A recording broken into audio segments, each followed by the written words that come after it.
Government Science team, and today we'd like to share our presentation about comparison of Indonesia and New Zealand government system. I'm Murni, and these are my teammates, Diva, Cikita, and Serin. Our presentation will focus on seven main points. Form of government, head of state, and head of government, election system, parliamentary or legislative body, legal system, separation of power, and general comparison. We hope you enjoy it and learn something new from our presentation.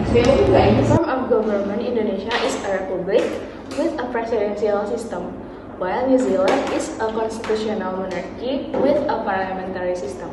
This means that Indonesia is led by a president chosen by the people, while New Zealand still recognizes the British king as its head of state. Head of states and head of governments. In Indonesia, the president serves as both the head of states and the head of governments. In New Zealand, these roles are separated. The king is the head of state, and the Prime Minister is the head of government who leads the country daily administration. Election system.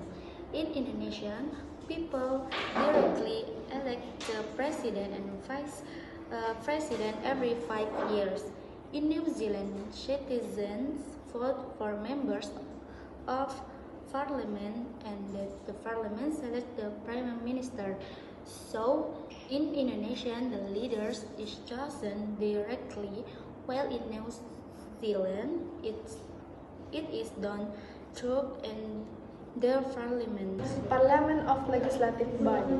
Indonesia has two chambers: the House of Representatives, called DPR, and the Regional Representative Council, called DPD. New Zealand, on the other hand, has only one chambers, the House of Representatives.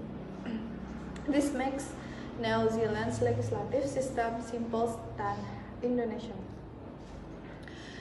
Next, legal system. Indonesia has a mixed legal system that includes customary law, Islamic law, and Western law.